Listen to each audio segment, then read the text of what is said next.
नमस्कारम सद्गुरु। आज युवाओं का दिल टूटना आम बात हो गया है।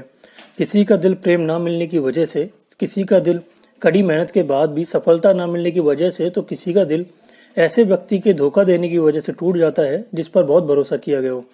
ऐसी परिस्थितियों में ज्यादातर युवा ड्रग्स शराब की तरफ मुड़ जाते हैं, तो कुछ पूरी तरह से टूटकर खुद खुशी तक कर लेते हैं।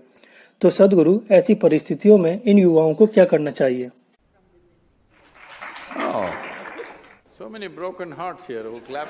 यहाँ बहुत से टूटे दिल हैं जो तालियां बजा रहे हैं। तो जब कोई पूरी तरह टूटा हुआ हो, वो क्या कर सकता है? सवाल ये है कि क्या आप खुद को पूरी तरह टूटने देना चाहते हैं? ये सवाल है। और कई चीजें जो आपके शुरुआती जीवन में काम नहीं करती, आप देखेंगे कि बाद में ये बहुत बड़ा वरदान साबित होती है। मैं कह रहा हूं कि चाहे आपको सबसे भयानक परिस्थितियों से क्यों न गुजरना पड़े, आप या तो उस अनुभव का इस्तेमाल एक बेहतर इंसान बनने के लिए कर सकते हैं या जीवन को अस्त व्यस्त करने के लिए। तो जब भी कोई चीज आपको चोट पहुंचाती है, आपके पास दो विकल्प हैं। आप चोटिल हो सकते हैं या समझदार बन सकते हैं। यह आपकी मर्जी है। जीवन की शुरुआत में ही आपको जितनी चोटें लगती हैं, आपको उतना ही समझदार बन जाना चाहिए। मगर अफसोस कि ज्यादातर लोग चोटिल हो जाते हैं सिर्फ इसलिए क्योंकि उन्हें अपनी ही बुद्धि को अपने खिलाफ पलटने के लिए बस एक बहाना चाहिए, बस। खासकर जब आपके आसपास की दुनिया आपके खिलाफ हो, तो क्या यह बहुत जरूरी नहीं है कि आपकी अपनी बुद्धि आपके साथ हो? सद्गुरु, प्रेम संबंध को लेकर अगर किसी का दिल टूटता है या किसी वजह से ब्रेकअप होता है और उसके बाद किसी दूसरे व्यक्ति के साथ प्रेम संबंध रखे जाए, तो यह सब बार बार करना कहां तक सही है? देखिए, दिल टूटने की बात करें तो मेरे पास टूटा दिल नहीं है, क्योंकि मैंने अपने जीवन की शुरुआत में ही अपना दिल दे दिया, तो कोई उसे तोड़ नहीं सकता। मैंने दे दिया, आपको ऐसा करना चाहिए, फिर कोई उसे तोड़ नहीं पाएगा। देखिए, हमें समझना चाहिए कि प्रेम संबंध क्या होता है। क्या यह ठीक है अगर हम प्रेम संबंध के काम करने के तरीके देखें? मैं ये कोशिश नहीं कर रहा कि हर चीज से प्रेम निकाल दूं। ये बस ऐसा है, जब आप 10 वर्ष के थे, आपने आसपास देखा दुनिया काफी साधारण थी। हेलो, क्या वो साधारण थी जब आप 10-12 साल के थे? वो साधारण थी। मैं आपको दोष नहीं दे रहा, पर क्योंकि आप सबसे आगे बैठे हैं, तो ये काफी साधारण लग रही थी। अचानक से कुछ समय बाद आप में थोड़ा सा रासायनिक जहर आ गया। फिर आप देखते हैं तो किसी के शरीर पर हर छोटा सा भार अपने आप में एक दुनिया लगता है। हेलो, तब तक सब कुछ ठीक था, है ना? 10-12 साल की उम्र तक ठीक था। 13 की उम्र में आपने देखा तो अचानक से ये अपने आप में एक दुनिया है। पड़ोस की छोटी सी लड़की जिसका आपके लिए कोई महत्व नहीं था, अचानक उसी पर ध्यान रहने लगा। वो आंखों का तारा बन गई। हाँ, तो ऐसा इसलिए होता है क्योंकि आपकी बुद्धि का आपके हार्मोन्स ने अपहरण कर लिया है। तो इससे अजीब चीजें हो रही हैं। यह आपको हर तरह की चीजों पर विश्वास दिला रहा है। जब आप मुड़कर देखेंगे तो अपनी मूर्खता महसूस करेंगे। लेकिन यह ठीक है, इसमें कुछ गलत नहीं है। लेकिन यह बहुत जरूरी है कि हम समझें कि हमारे साथ क्या हो रहा है, वरना हम बेवकूफियां करेंगे जिनका शायद हमें बाद में पछतावा होगा। यह नैतिकता का प्रश्न नहीं है, यह जीवन को समझदारी से संभालने का प्रश्न है। यह बार बार दिल टूटने की बात आप में पीड़ा पहुंचने का डर डाल सकती है, जीवन में किसी से भी जुड़ने को लेकर। हाँ या ना? आपका दिल बार बार टूटा। कुछ समय तक ये मजेदार लगा, पर कुछ समय के बाद आप जीवन में वाकई किसी पर भी भरोसा नहीं करेंगे, क्योंकि कोई अन्य व्यक्ति हमेशा एक समस्या होता है। सिर्फ जब आपकी भावनाएं आपको उस समस्या के पार जाने देती हैं, तो किसी रूप में वो आपका हिस्सा बन जाते हैं। लेकिन अगर हमारा दिल बार बार टूटे, तो हम कभी भी अपनी भावनाओं को उन सीमाओं के पार नहीं जाने देंगे। हम हमेशा सावधान रहेंगे, क्योंकि वैसे भी इसके समाप्त होने की तारीख तय है। जब लोग एक समाप्ति की तारीख के साथ आए, हाँ, हम सभी के लिए एक समाप्ति की तारीख है, लेकिन रिश्ते बनाने के पीछे सोच ये है कि ये एक सहारा है जीवन के हर स्तर पर, ताकि दो लोग, मतलब दो दिमाग और दो शरीर एक से बेहतर रह सकें कई तरीकों से, जीवन के अलग अलग आयामों में, काम में, घर की स्थितियों में, जीवन में, साथ रहने में, भावनाओं में, जीवन को व्यवस्थित करने और संवारने में।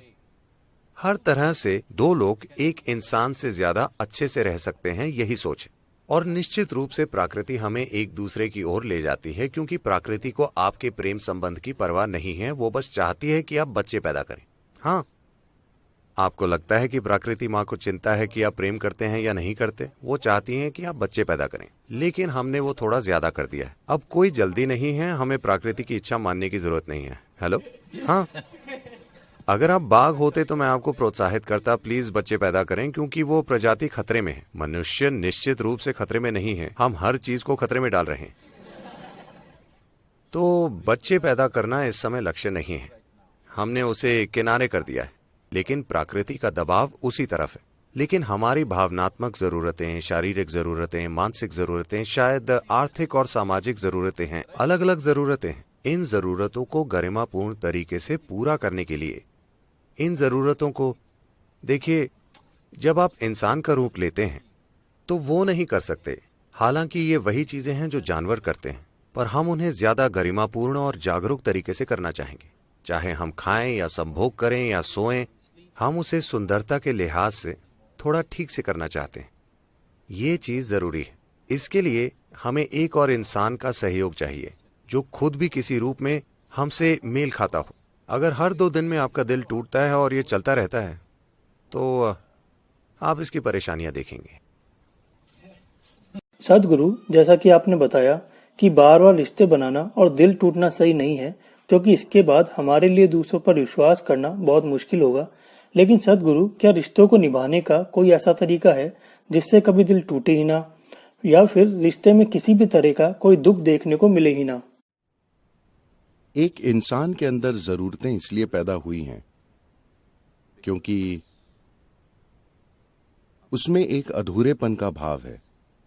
अपने भीतर पूर्णता की एक खास भावना का अनुभव करने के लिए ही लोग रिश्ते बनाते हैं। जब अपने किसी प्रियजन के साथ आपके रिश्ते अच्छे होते हैं तब आप पूरापन महसूस करते हैं। जब ऐसा नहीं होता तब आप अधूरा महसूस करते हैं। ऐसा क्यों है?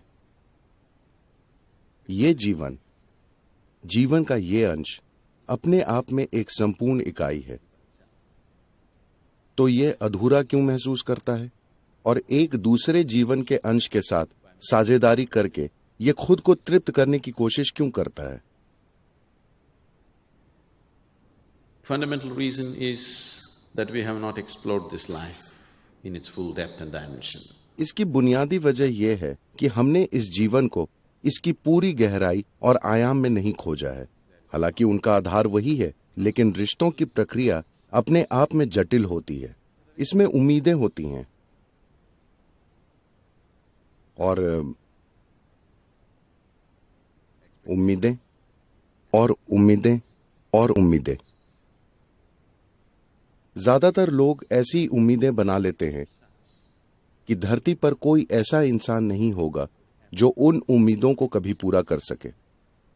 रिश्तों को निभाने की प्रक्रिया में शुरू में मिलने पर उम्मीदें एक जैसी हो सकती हैं, लेकिन हम जीवन में जैसे जैसे आगे बढ़ते हैं लोगों की उम्मीदें बदल सकती हैं। Because these expectations, क्योंकि ये उम्मीदें बदलती रहती हैं, वे एक सी नहीं रहती और रह भी नहीं सकती। हो सकता है कि एक इंसान एक ही उम्मीद पर जीवन भर कायम रहे और दूसरे इंसान की उम्मीदें बदलती जाएं, क्योंकि उनके जीवन की समझ और अनुभव बदल रहे हैं। now अब रिश्तों में टकराव शुरू हो जाता है। conflict. More conflict is happening. दुनिया में कहीं भी हो रहे टकरावों की तुलना में घर की चारदीवारी के भीतर ज्यादा झगड़े होते हैं। बात सिर्फ इतनी है कि बम नहीं फूटते तो आपको सुनाई नहीं देता। शायद वे एक दूसरे को चुपचाप ठीक कर रहे होते हैं। ऐसा होता है क्योंकि लोगों की उम्मीदें बदलती जाती हैं और वे एक ही रफ्तार से नहीं बदलती। बुनियादी तौर पर हमने कोई रिश्ता क्यों बनाना चाहा? क्योंकि आप पाते हैं कि बिना किसी रिश्ते के अगर आपके जीवन में किसी भी किस्म का रिश्ता नहीं है तो आप उदास हो जाते हैं। तो बुनियादी तौर पर आप एक रिश्ता चाहते हैं क्योंकि आप खुश होना चाहते हैं, आप आनंदित होना चाहते हैं, या दूसरे शब्दों में आप दूसरे को अपनी खुशी के स्रोत की तरह इस्तेमाल करने की कोशिश कर रहे हैं। अगर आप अपने स्वभाव से ही खुश हैं तो रिश्ते आपके लिए अपनी खुशी को जाहिर करने का माध्यम बन जाएंगे, न कि खुशी खोजने का।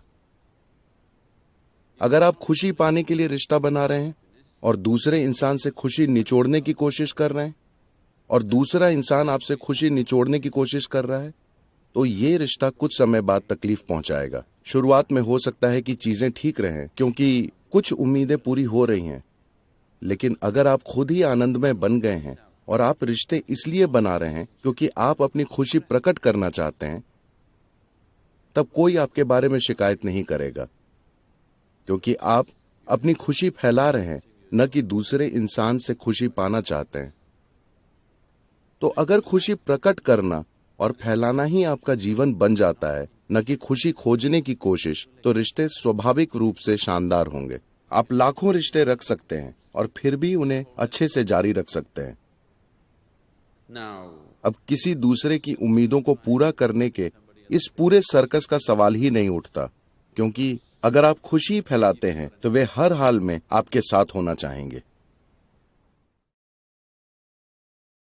दोस्तों, अभी तक सदगुरु ने जरूरत पड़ने पर हमें सही रास्ता दिखाया है, हमारा माइंड क्लियर करने में हमारी मदद भी की है, लेकिन अब समय आ गया है जब हमें सदगुरु के लिए कुछ करना है।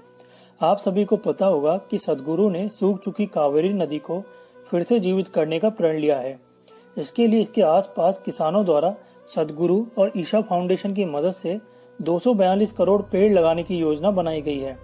दोस्तों, 242 करोड़ पेड़ लगाना बहुत बड़ा टारगेट है और ये तभी जल्द से जल्द पूरा किया जा सकता है जब हम इसमें सदगुरु जी की मदद करें। इसके लिए हमें ज्यादा कुछ नहीं करना, बस कमेंट या डिस्क्रिप्शन में दी गई लिंक पर क्लिक करना है और एक पेड़ के लिए मात्र 42 रुपए डोनेट करने हैं। आप चाहें तो एक से ज्यादा पेड़ के लिए भी डोनेशन दे सकते हैं। डोनेशन देने के बाद आपको सदगुरु की तरफ से इसका एक सर्टिफिकेट भी आपको सेंड किया जाएगा, जैसा कि एक मुझे भी मिला है जो आप यहाँ देख सकते हैं। तो दोस्तों, मेरी आपसे यही रिक्वेस्ट है, आप जितने ज्यादा पेड़ लगवा सकते हैं आप जरूर लगवाएं। एक पेड़ के लिए आपको मात्र 42 रुपए ही डोनेट करने होंगे, जो कि शायद आपकी एक दिन की पॉकेट मनी से भी बहुत कम है। दोस्तों, अगर आपका अपना कोई प्रश्न हो तो आप दी गई मेल आईडी पर अपना प्रश्न हमें भेज सकते हैं। हमारी कोशिश रहेगी आपके प्रश्नों का जवाब जल्द से जल्द देने की, या फिर हम हमारी आगे आने वाली वीडियोस में भी आपका प्रश्न शामिल कर सकते हैं। लेकिन इससे पहले आप हमारे इस चैनल को सब्सक्राइब करें। अगर यह वीडियो आपको पसंद आई है तो इसे लाइक करके ज्यादा से ज्यादा लोगों में जरूर शेयर करें। धन्यवाद। जय हिंद।